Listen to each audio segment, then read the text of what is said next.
서울의 가을 아침, 한노인 요양원의 복도가 갑자기 소란으로 가득 찼다. 70세 트랜스 여성 김지은 할머니가 남성 화장실 문 앞에서 떨리는 손으로 벽을 짚고 서 있었다. 여기서 왜 나한테 이런 짓을 해? 그녀의 목소리가 갈라지며 울려 퍼지자 직원들의 차가운 시선이 그녀를 꿰뚫었다. 그 순간 문이 벌컥 열리며 그녀의 아들 이재민이 뛰어들어 소리쳤다. 엄마를 건드리지 마. 이건 범죄야. 김지은 할머니의 눈에 눈물이 고였다. 그녀는 50년 넘게 이 몸으로 살아온 세월을 떠올렸다. 젊은 시절 서울의 좁은 골목에서 처음으로 드레스를 입고 거리를 걸었던 그날 세상의 시선이 칼날처럼 날카로웠다. 하지만 그녀는 포기하지 않았다. 남편을 잃고 홀로 재민을 키우며 매일 아침 거울 앞에서 속삭이듯 다짐했다. 오늘도 나답게 살자. 재민은 그런 어머니를 보며 자랐다. 10살 때부터 재민은 알았다. 어머니가 특별하다는 걸. 학교에서 친구들이 내 엄마 이상해라고 놀릴 때 재민은 주먹을 쥐고 맞섰다. 우리 엄마가 제일 멋져. 그 말은 재민의 인생을 바꿨다. 그는 어머니처럼 세상의 편견에 맞서 싸우는 법을 배웠다.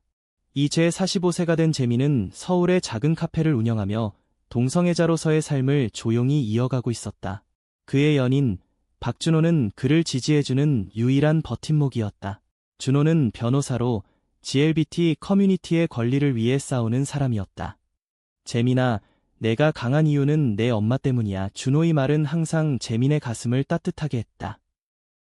요양원에서의 그날은 평범한 방문이었다. 재민이 어머니를 만나러 온 지 겨우 10분. 할머니는 최근 건강이 나빠져 요양원에 입소했다.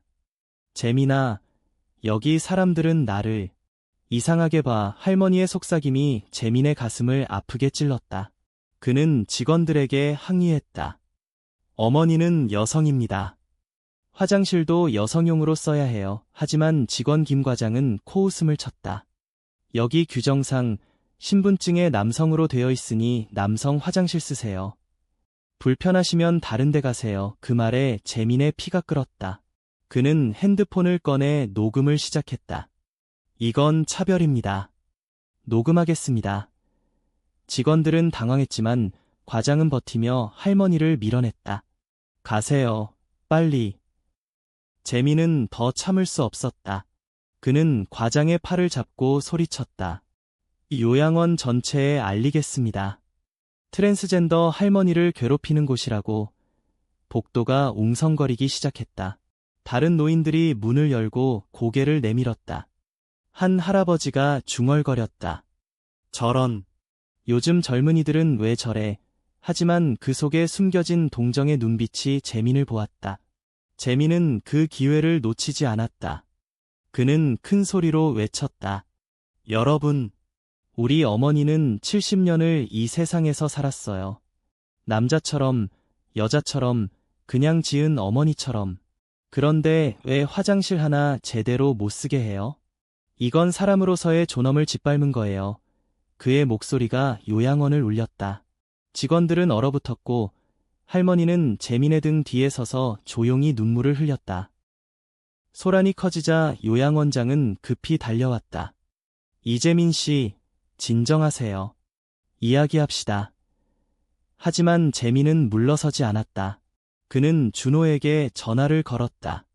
준호야, 여기서 싸움 붙었어. 준호는 즉시 출동했다. 변호사로서의 경험으로 그는 법적 근거를 들며 요양원장을 압박했다. 트랜스젠더 권리법에 따라 자기인식 성별에 맞는 시설 이용이 보장됩니다. 이건 명백한 위반이에요. 요양원장은 얼굴이 창백해졌다. 그런 법이 있었나? 재민은 웃었다. 있어요. 그리고 오늘부터 이 요양원이 바뀔 겁니다. 그날 오후, 요양원은 뒤집혔다. 재민의 행동이 SNS에 퍼지기 시작했다. 70세 트랜스 할머니를 위한 아들의 용기라는 제목으로 영상이 바이럴이 됐다. 댓글은 쏟아졌다. 감동이야. 차별 그만. 하지만 부정적인 목소리도 있었다. 요즘 세상이 이상해졌어. 재민은 그 모든 것을 직면해야 했다. 집으로 돌아온 그는 준호의 품에 안겨 울었다. 준호야, 내가 과했나? 준호는 고개를 저었다. 아니, 내가 어머니를 지킨 거야. 그게 사랑이야. 그들의 키스는 부드러웠다. 10년째 이어온 사랑, 서로의 상처를 보듬는 그 관계는 재민에게 힘을 주었다. 다음 날, 재민은 어머니를 데리고 요양원을 나왔다. 엄마, 다른 데로 가요.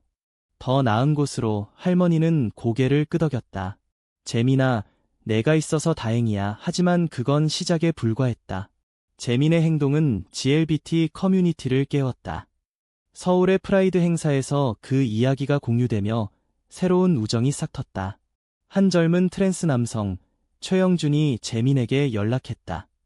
형, 당신 이야기 듣고 용기 났어요. 나도. 내 가족한테 털어놓을게요. 재민은 미소 지었다. 함께라면 할 수 있어. 이야기는 여기서 더 깊어졌다. 재민의 과거가 떠올랐다. 20대 초, 그는 자신의 성적 지향을 숨기며 살았다. 어머니조차 모르게. 하지만 어머니의 용기가 그를 변화시켰다. 엄마처럼 살자. 그는 준호를 만난 후 세상에 나왔다. 그 과정에서 친구를 잃었고 가족 모임에서 배척당했다. 하지만 그 아픔이 그를 강하게 만들었다. 이제 어머니의 위기를 통해 재민은 깨달았다.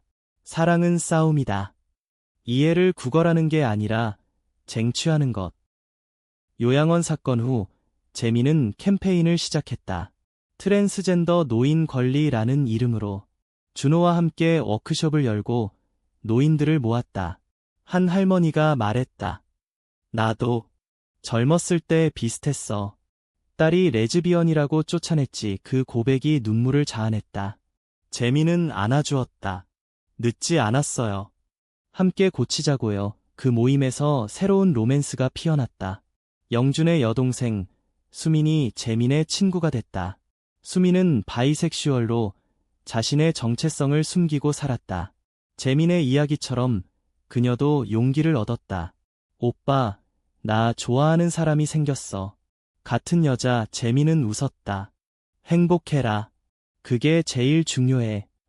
하지만 갈등이 닥쳤다. 재민의 삼촌, 보수적인 사업가 이태준이 반대했다. 내가 요양원에서 무슨 짓 한 거냐? 가족 망신이야. 태준은 재민의 카페에 투자한 돈을 회수하겠다고 위협했다. 재민은 흔들렸다. 준호야, 어떻게 해? 준호는 단호했다. 우린 강해. 포기하지 마. 그들의 관계가 시험대에 올랐다. 태준의 압박 속에서 재민은 과거 트라우마를 마주했다. 어린 시절 아버지의 죽음 후 삼촌이 가족을 챙겼지만 그 속에 숨겨진 편견이 있었다. 트랜스 엄마를 어떻게 키웠냐? 그 말들이 재민을 괴롭혔다. 고조는 태준과의 대면에서 왔다. 가족 모임에서 재민은 모든 것을 털어놨다. 삼촌, 당신도 아파요. 이해 못하는 게, 하지만 어머니는 내 가족이에요. 그리고 준호도. 태준은 충격받았다. 준호. 그 남자, 방 안이 얼어붙었다. 하지만 할머니가 일어났다. 태준아, 재민이가 오라. 나처럼 살아봐. 세상이 변하는 걸 봐. 그 말에 태준의 눈에 물기가 스쳤다. 그는 과거를 고백했다. 나도 젊었을 때 사랑했던 사람이 있었어. 하지만 숨겼지. 가족 때문에. 그 순간 이해의 문이 열렸다. 이야기는 희망으로 마무리되지만 여운을 남겼다. 재민과 준호의 사랑은 더 깊어졌다. 영준과 수민의 새로운 관계가 싹텄다. 요양원은 정책을 바꿨고 김지은 할머니는 자랑스럽게 여성 화장실을 썼다. 재민아, 고마워. 서울의 겨울이 다가오며 그들은 손을 잡았다. 세상의 편견 속에서도 사랑은 빛난다. 재민의 어린 시절은 서울의 변두리 아파트에서 시작됐다. 아버지가 교통사고로 세상을 떠난 후 어머니 지은은 홀로 그를 키웠다. 그녀는 낮에는 공장에서 밤에는 재봉으로 일했다. 재민아, 세상은 가혹하지만 마음은 부드럽게. 그 말은 재민의 나침반이 됐다. 학교에서 왕따를 당할 때 그는 어머니의 옷장을 빌려 드레스를 입고 거울 앞에서 춤췄다. 나도 특별할 수 있어. 하지만 그 비밀은 오래가지 않았다. 13살 생일, 친구가 집에 놀러와 옷장을 열었고 소문이 퍼졌다. 이재민 집에 여자 옷이 있어. 아이들은 웃었고 재민은 울었다. 어머니가 안아주며 말했다. 괜찮아. 그건 아름다운 거야. 성장하며 재민은 자신의 정체성을 탐색했다. 대학에서 미술을 전공한 그는 동아리에서 처음으로 남자친구를 만났다. 하지만 그 사랑은 짧았다. 내 엄마 때문에 이상해졌어. 그 말에 재민은 관계를 끊었다. 30대에 카페를 열 때 그는 자유를 꿈꿨다. 여기선 누구나 환영. 카페 이름은 레인보우 브루였다. 색색의 깃발이 걸린 그곳에서 그는 준호를 만났다. 준호는 커피를 마시며 책을 읽던 손님이었다. 이곳 분위기 좋아요. 주인분이 만든 건가? 그 미소가 재민의 심장을 뛰게 했다. 준호와의 첫 데이트는 한강 공원이었다. 가을 잎이 떨어지는 길을 걸으며 재민은 떨리는 목소리로 말했다. 나 게이야. 그리고 엄마는 트랜스, 준호는 손을 잡았다. 그게 내 매력이야. 나도 레즈비언 여동생이 있어. 이해해. 그들의 사랑은 천천히 피어났다. 준호의 법률 지식은 재민의 이상을 뒷받침했다. 함께 싸우자. 하지만 시련이 왔다. 준호의 가족이 반대했다. 변호사 되려면 정상적으로 살아. 준호는 울며 재민에게 달려왔다. 포기 못해. 너 없인 안 돼. 그 밤 그들은 서로를 약속했다. 영원히. 요양원 사건의 디테일은 재민의 마음을 갈기갈기 찢었다. 할머니 입소 첫 주, 그는 방문할 때마다 직원들의 속삭임을 들었다. 저 할머니, 남자잖아. 지은 할머니는 참았다. 재민이 걱정할까봐. 하지만 그날 방광염으로 고통받던 할머니는 화장실을 참지 못했다. 여성 화장실 앞에서 직원이 막았다. 남성용으로 가세요. 할머니의 다리가 후들거렸다. 재민이 도착한 순간 그는 모든 것을 보았다. 어머니의 수치심 가득한 얼굴, 직원의 무심한 눈빛. 멈춰. 그의 외침이 시작이었다. 영상이 퍼지며 재민은 스타가 됐다. TV 인터뷰 요청이 쇄도했다. 어머니를 위한 거예요. 하지만 트롤들이 달려들었다. 가짜 동정심. 재민은 지쳤다. 그때 영준이 나타났다. 트랜스 커뮤니티 모임에서 영준은 말했다. 형 덕에 나도 가족에게 말했다. 아버지가 울었어요. 그 우정이 재민을 일으켰다. 수미는 그 모임에서 재민을 도왔다. 오빠, 나도. 사랑 때문에 힘들었어. 그녀의 고백은 그룹을 결속시켰다. 태준 삼촌의 위협은 날카로웠다. 카페 문 닫아. 가족 5명. 재민은 밤새 고민했다. 준호야, 돈 없으면 어떻게 해? 준호는 안아주었다. 사랑으로 버텨. 하지만 재민의 불안은 커졌다. 과거, 삼촌이 어머니를 비웃던 기억. 트랜스라니, 정신병이야. 그 상처가 다시 피어났다. 재민은 카페를 지키기 위해 크라우드 펀딩을 시작했다. 차별에 맞서요. 지지자들이 모였다.